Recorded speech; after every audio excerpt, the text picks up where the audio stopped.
The man was leading the girl around like she was a dog. The girl looked like she was in pain, yet she couldn't bring herself to fight back at all. Turns out, to blow off steam, Clyde usually found vulnerable people on the dark web.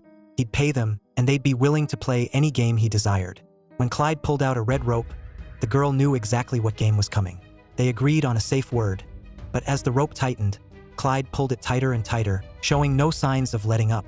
It was only when she desperately screamed the safe word that the rope around her neck finally slackened a bit. I'm not gonna kill you. I need to tame you first.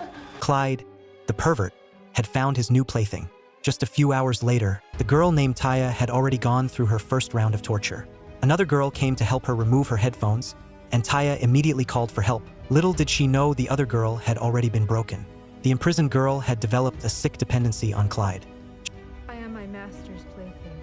Just then, Clyde walked down, masked. With a new arrival, it was time for the veteran to put on a show. He told the girl to shave him, and she held the sharp razor in her hand. With just a slight cut, she could easily escape this hell. But she'd lost herself, her mind twisted into believing she needed her abuser. But the show wasn't over. A new toy meant the old one had to be thrown out.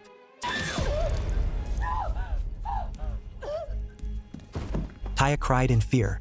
Just a few days later, more photos surfaced on the dark web. The police instantly knew. The previous girl was dead. Time was of the essence, so they launched an immediate investigation. Clyde had covered his tracks well, but an informant led the police straight to his house. As the police raced to his house, Clyde got the call. He was furious but quickly calmed down. He was ready to silence Taya, but in a moment of twisted arrogance, he gave Taya a chance to fight back. He was such a pathetic excuse for a man. He couldn't even overpower a woman. Taya even grabbed the rope, unleashing all the pent-up rage from her ordeal. Just as Clyde was about to take his last breath, the police burst in. Taya, seething with hatred, delivered one last kick before turning away under police protection. But at some point, Clyde had a knife in his hand.